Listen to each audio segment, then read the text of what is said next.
ಎಲ್ಲರಿಗೂ ನಮಸ್ಕಾರ. ನಾನು ನಿಮ್ಮ ಪ್ರೀತಿಯ ಧನುಪ್ರಿಯ. ಇವತ್ತು ಬೆಳಗ್ಗೆ ಎದ್ದು ಹಾಲು ಕುಡಿದು ಅದಾದಮೇಲೆ ಟಿಫನ್ ತಿನ್ನೋ ಅಷ್ಟರಲ್ಲಿ ರೂಪ ಅಮ್ಮವ್ರ ಮನೆಗೆ ಬಂದಿದ್ಲು.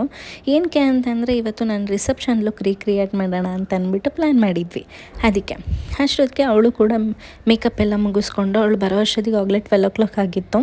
ಅವಳು ಕೂಡ ಬಂದಿದ್ಲು. ನನಗಂತೂ ಫಸ್ಟ್ ಆಫ್ ಆಲ್ ಮೇಕಪ್ ಮಾಡಿಸ್ಕೊಳ್ಳೋದಂದರೆ ತುಂಬಾ ಇಷ್ಟ. ಏಕೆ ಅಂತಂದರೆ ಆರಾಮಾಗಿ ಕೂತಿರ್ಬೋದಲ್ವಾ, ಅದಕ್ಕೇ ನನಗಂತೂ ತುಂಬಾ ಆಸೆ ಇತ್ತು ಇನ್ನೊಂದು ಸತಿ ಯಾವಾಗಪ್ಪ ಲೆಹಂಗ ಹಾಕ್ಕೊಳ್ತೀನಿ ಅಂತ ಅಂದ್ಬಿಟ್ಟು. ಏಕೆಂದರೆ ಅವಾಗ ಆಗಿದ್ದು ಗಡಿ ಬಿಡೀಲಿ, ಇವಾಗ ಆ ಥರ ಫುಲ್ ರೆಡಿಯಾಗಿರೋದಕ್ಕೆ ತುಂಬಾ ಖುಷಿ ಆಗ್ತಿತ್ತು. ನನಗಂತೂ ಯಾವಾಗ ವೇರ್ ಮಾಡ್ತೀನಿ ನನ್ನ ಲೆಹಂಗನ ಅಂತ ಅನ್ನಿಸ್ಬಿಟ್ಟಿತ್ತು. ನನ್ನ ಮದುವೆ ಹೇಗಾಯಿತು ಅಂದರೆ ಟೈಮೇ ಇರಲಿಲ್ಲ. ತಿಂಗ್ಳುಗಟ್ಟಲೆ ಟೈಮ್ ಇದ್ರೂ ನನಗೆ ಅವತ್ತೊಂದು ದಿನಕ್ಕೆ ಟೈಮೇ ಇರಲಿಲ್ಲ. ನನಗೆ ಮೇಕಪ್ ಮಾಡಿದ್ದು ನಮ್ಮ ಅಕ್ಕನೇ. ಅವರು ನನಗಿಂತ ಮುಂಚೆನೇ ಬಂದಿದ್ದಾರೆ. ಅವರಿಗೆ ನಾನು ತುಂಬಾ ಬಿಲ್ಡಪ್ ಕೊಟ್ಟಿದ್ದೆ, ಅಕ್ಕ ನಾನು 2 ರೀಚ್ ಆಗಿಬಿಡ್ತೀನಿ ಚೌಟ್ರಿ ಹತ್ರ ಅಂತ ಅಂದ್ಬಿಟ್ಟು. ಬಟ್ ಪಾಪ ಅವರು ಅಲ್ಲೇ ಇದ್ದರು ಆಯಿತಾ, ತುಂಬಾ ವೆಯ್ಟ್ ಮಾಡಿದ್ರು. ನಾವು ಇಲ್ಲಿ ಬೆಂಗಳೂರಿಂದ ಹೋಗೋ ಹೊತ್ತಿಗೆ ತುಂಬಾ ಲೇಟ್ ಆಗೋಯಿತು. ನಾವು ಅಲ್ಲಿಗೆ ರೀಚ್ ಆಗಿದ್ದು 7 ಆಗೋಗಿತ್ತು. ಆದ್ರೂ ಅಕ್ಕ ಪೇಷೆಂಟ್ಸಿಂದ ಮೇಕಪ್ ಮಾಡಿದ್ರು. ಬಟ್ ಏನು ಗೊತ್ತಾ, ನಾವು ಎಷ್ಟೇ ಟೈಮ್ ಕೊಟ್ಟು ಮದುವೆಗೆ ರೆಡಿ ಆಗಬೇಕಂತ ಅಂದ್ಕೊಂಡ್ರು ನಾವು ಅಂದ್ಕೊಂಡಂಗೆ ರೆಡಿ ಆಗೋಕ್ಕಾಗೋದಿಲ್ಲ. ಅದಕ್ಕೇ ರೂಪಂಗೆ ಹೇಳ್ತಾನೆ ಇರ್ತಿದ್ದೆ, ರೂಪ ನನಗೂ ರೆಡಿ ಮಾಡು, ನನಗೆ ಇನ್ನೊಂದು ಸತಿ ನಾನು ಲೆಹಂಗ ಹಾಕ್ಕೋಬೇಕು ಅಂತ ಅಂದ್ಬಿಟ್ಟು. ಅದಕ್ಕೆ ಅವಳಿದ್ಬಿಟ್ಟು ಸರಿ ಆಯಿತು, ನಾನೇನು ರೆಡಿ ಮಾಡೋಕ್ಕೆ ರೆಡಿ, ನೀನು ರೆಡಿ ಮಾಡಿಸ್ಕೊ ಅಷ್ಟೇ ಅಂತ ಹೇಳಿದ್ಲು. ಅದಕ್ಕೇ ಸರಿ ಅಂತ ಅಂದ್ಬಿಟ್ಟು ಇವತ್ತು ನನಗೆ ಆ ಕಾಲ ಕೂಡ ಬಂದಿತ್ತು. ಅದಕ್ಕೆ ರೆಡಿ ಆಗ್ತಾ ಇದ್ದೆ. ರೂಪ ನನಗೋಸ್ಕರ ಟೈಮ್ ಮಾಡ್ಕೊಂಡು ಬಂದಳು. ಏಕೆ ಅಂತಂದರೆ ಅವಳಿಗೆ ಮಾರ್ನಿಂಗ್ 7 ಒಂದು ಆರ್ಡ್ರ್ ಇತ್ತು. ಅದನ್ನು ಮುಗಿಸ್ಕೊಂಡು ಅವಳು 2 ಆರ್ಡ್ರ್ ಮುಗಿಸ್ಕೊಂಡು ಬರಬೇಕಾಗಿತ್ತು ನನಗೋಸ್ಕರ ಅಂತ ಅಂದ್ಬಿಟ್ಟು. ಪಾಪ ಆದರೂ ಅವಳು ಬಂದುಬಿಟ್ಟು ರೆಡಿ ಮಾಡ್ತಾಯಿದ್ಲು. ಏನೇ ಹೇಳಿ, ನಮಗೆ ಕಂಫರ್ಟಬಲ್ ಆಗಿರೋರು ಸಿಕ್ಕಿದ್ರು ಅಂತಂದರೆ ನಾವು ಎಷ್ಟು ಮಾತಾಡ್ತೀವೋ ನಮಗೆ ಗೊತ್ತಿರಲ್ಲ.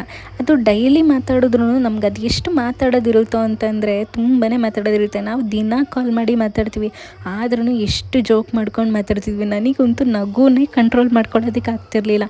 ಅವಳಂತೂ ಬೈತಾನೆ ಇರ್ತಿದ್ಲು, ಲೈನ್ಸ್ ಬರುತ್ತೆ ಕಣೆ, ಸುಮ್ಮನೆ ಇರೆ ಅಂದ್ರೂ ಕೇಳ್ತಿರ್ಲಿಲ್ಲ. ನೋಡಿದ್ರಲ್ಲ ನಾವು ಎಷ್ಟು ಎಂಜಾಯ್ ಮಾಡ್ತಿದ್ದೀವಿ ಅಂತ ಅಂದ್ಬಿಟ್ಟು. ನಿಮಗೂ ಹೀಗೆ ಆಗಿದ್ರೆ ಕಮೆಂಟ್ ಮಾಡಿ. ನಮ್ಮಮ್ಮ ಕೆಲಸ ಮಾಡ್ತಾಯಿದ್ರು, ಬ್ಲೌಸ್ ಇತ್ತು ಅಂತ ಹೊಲಿತಾಯಿದ್ರು. ನಾನು ರೂಪ ರೂಮಲ್ಲಿ ಇದ್ವಲ್ಲ, ನಮ್ಮಮ್ಮ ನೋಡ್ಬಿಟ್ಟು ಏನಾಯ್ತಾರೆ ನಿಮಗೆ ಅಂತ ಅಂದ್ಬಿಟ್ಟು ನಗಾಡ್ತಾಯಿತ್ತು. ನಮ್ಮಮ್ಮ ಇಲ್ಲಿ ಮಾತಾಡ್ತಿರೋದು ಕೇಳಿಸ್ಕೊಂಡೇ ನಗಾಡ್ತಾಯಿತ್ತು. ನಮ್ಮ ಬೇಬಿ ನಾವು ನಗಾಡೋದು ನೋಡಿ ನಮ್ಮ ಜೊತೆನೇ ಇದ್ಲು. ಅವಳನ್ನೂ ನೋಡಿಕೊಂಡು ನಾವು ಅವಳಿಗೂ ಒಂದು ಸ್ವಲ್ಪ ಕಾಮಿಡಿ ಮಾಡ್ಕೊಂಡು ನಗಾಡ್ತಾ ಇದ್ವಿ. ಹೆವಿ ಮೇಕಪ್ ಏನೂ ಮಾಡಿರಲಿಲ್ಲ, ತುಂಬ ನ್ಯಾಚುರಲ್ ಆಗಿ ಮಾಡಿದ್ಲು. ನನಗಂತೂ ತುಂಬಾ ಇಷ್ಟ ಆಗಿತ್ತು. ಏಕೆ ಅಂತಂದರೆ ಮದುವೆಲೂ ಕೂಡ ನಾನು ಈ ಥರ ರೆಡಿ ಆಗೋಕ್ಕಾಗಿರಲಿಲ್ಲ.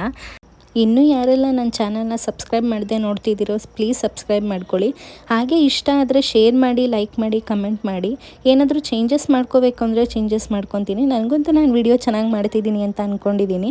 ನಿಮಗೂ ಇಷ್ಟ ಆದರೆ ಕಮೆಂಟ್ ಮುಖಾಂತರ ತಿಳಿಸಿ ಏನಾದರೂ ಚೇಂಜಸ್ ಮಾಡ್ಕೋಬೇಕಂತ ಅಂದರೆ.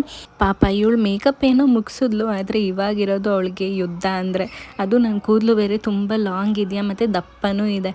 ಅವಳಿಗಂತೂ ನಿನ್ಗೆ ಯಾವ ಹೇರ್ ಸ್ಟೈಲ್ ಮಾಡಬೇಕನ್ನೋದೇ ಗೊತ್ತಾಗೋದಿಲ್ಲ ಕಣೆ ಅಂತ ಅಂದ್ಬಿಟ್ಟು ಹೇಳ್ತಾನೆ ಇದ್ಲು. ಕೊನೆಗೂ ನನಗೆ ಇಷ್ಟ ಆಗಿರೋ ಹೇರ್ ಸ್ಟೈಲೇ ಮಾಡಿದ್ಲು. ತುಂಬಾ ಚೆನ್ನಾಗಿತ್ತು, ನನಗಂತೂ ತುಂಬಾ ಇಷ್ಟ ಆಯಿತು. ಮದುವೆಲೂ ಕೂಡ ನಾನು ಈ ಥರ ಮಾಡಿಸ್ಕೊಳಕ್ಕಾಗಲಿಲ್ಲ. ಅದಕ್ಕೆ ಹೇಳ್ತಿದ್ದೆ, ನೀನು ನನ್ನ ಮದುವೆ ಟೈಮಲ್ಲಾದರೂ ಮೇಕಪ್ ಕೋರ್ಸ್ ಕಲಿಬಾರ್ದಿತ್ತೇನೆ, ಇವಾಗ ಕಲ್ತ್ಬಿಟ್ಟು ನನಗೆ ಸುಮ್ಮನೆ ಬೇಜಾರು ಮಾಡಿಸ್ತೀಯಾ ಅಂತ ಹೇಳ್ತಿದ್ದೆ. ಅದಾದಮೇಲೆ ನನಗೆ ಈ ಥರ ಜ್ಯುವೆಲ್ರಿ ಸೆಟ್ ಕೂಡ ಸಿಕ್ಕಿರಲಿಲ್ಲ ನನಗೆ ಮ್ಯಾರೇಜಲ್ಲಿ. ಇವಾಗ ಹೆಂಗೋ ಸಿಕ್ತು ಅಂತ ಅಂದ್ಬಿಟ್ಟು ಹಾಕ್ಕೊಂಡಿದ್ದೀನಿ. ತುಂಬಾ ಚೆನ್ನಾಗಿ ಕಾಣಿಸ್ತಿತ್ತು ಅಂತ ನಾನು ಅಂದ್ಕೊಂಡಿದ್ದೀನಿ. ನಿಮಗೆ ಹೇಗೆ ಕಾಣಿಸ್ತಿದ್ದೀನಿ ಅಂತ ನೋಡಿ, ಕಮೆಂಟ್ ಮಾಡಿ.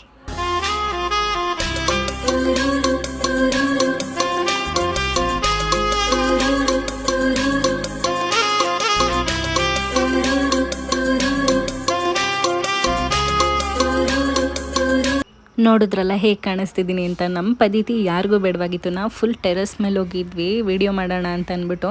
ಲೆಹಂಗಾ ಒಂದು ಕಡೆ ಭಾರ ಅಂದರೆ ಈ ಸ್ಲಿಪ್ಪರ್ ಒಂದು ಕಡೆ ಭಾರ ಆಗಿತ್ತು. ಅದು ಫೋಟೋ ವಿಡಿಯೋ ಎಲ್ಲ ತೊಗೊಂಡು ಬರೋ ಹೊತ್ತಿಗೆ ನಮ್ಗೆ ಆಲ್ರೆಡಿ 2 hours ಆಗೋಗಿತ್ತು. ಅದಾದಮೇಲೆ ಫುಲ್ ಸುಸ್ತಾಗೋದೆ ನಾನಂತೂ. ಫೋಟೋ ವಿಡಿಯೋ ಎಲ್ಲ ಮಾಡ್ಕೊಂಡು ಬರೋ ಅಷ್ಟರಲ್ಲಿ ನಮ್ಮಮ್ಮ ನಮಗೋಸ್ಕರ ಅಂತ ಗಿಣ್ಣ ಮಾಡಿದರು. ಸಾರಿ ನಮಗೋಸ್ಕರ ಅಲ್ಲ, ರೂಪಂಗೋಸ್ಕರ ಅಂತ ಗಿಣ್ಣ ಮಾಡಿದರು. ಯಾಕೆಂದರೆ ಅವಳು ಕಾರ್ತಿಕ ನಾನ್ ವೆಜ್ ಏನೂ ತಿನ್ನೋದಿಲ್ಲ ಅಂತ ಅಂದ್ಬಿಟ್ಟು ಅವಳಿಗೋಸ್ಕರ ಅಂತ ಗಿಣ್ಣ ಮಾಡಿದರು. ಅಷ್ಟರಲ್ಲಿ ಗಿಣ್ಣ ಎಲ್ಲ ತಿನ್ನೋ ಅಷ್ಟರಲ್ಲಿ ಅಣ್ಣನೂ ಬಂದಿದ್ರು ಕರ್ಕೊಂಡೋಗಿ. ಏನಾದರೂ ಹೇಳಿ. ತುಂಬ ಚೆನ್ನಾಗಿ ಅನ್ನಿಸ್ತು. ನನಗಂತೂ ರೂಪ ಮೇಕಪ್ ಮಾಡಿದ್ದು ನ್ಯಾಚುರಲ್ ಅಂತ ಅನ್ನಿಸ್ತು. ನಿಮಗೆ ಹೇಗೆ ಅನ್ನಿಸ್ತು ಅಂತ ಅಂದ್ಬಿಟ್ಟು ಕಮೆಂಟ್ ಮುಖಾಂತರ ತಿಳಿಸಿ. ಅವ್ರಿಗೂ ಟಾಟಾ ಬಾಯ್ ಬಾಯ್ ಹೇಳಿ ನಾನು ಮನೆ ಒಳಗಡೆ ಹೋದೆ. ನಾನು ಇನ್ನೂ ಮೇಕಪ್ ಏನೂ ತೆಗ್ದಿರಲಿಲ್ಲ, ಅದಕ್ಕೆ ತುಂಬ ಹೊತ್ತು ಬೇರೆ ಆಗಿತ್ತಲ್ವಾ, ಮೇಕಪ್ ರಿಮೂವ್ ಮಾಡಿದೆ, ಅದಕ್ಕೆ ಫೇಸ್ ವಾಶ್ ಮಾಡ್ಕೊಳ್ಳೋಣ ಅಂತ ಅಂದ್ಬಿಟ್ಟು ಬಂದೆ. ಅಷ್ಟೊತ್ತಿಗೆ ನಮ್ಮ ಮನೆಯವ್ರು ಕೂಡ ಬಂದಿದ್ರು ನನ್ನ ಕರ್ಕೊಂಡು ಹೋಗೋದಕ್ಕೆ. ನಮ್ಮಮ್ಮ ಊಟಕ್ಕೆ ಚಿಕನ್ ಸಾರು ಮತ್ತು ಕಬಾಬ್ ಮಾಡಿದ್ರು. ನನಗಂತೂ ತುಂಬ ಫೇವ್ರೇಟ್. ತಿಂದು ಮಲ್ಕೊಂಡ್ವಿ.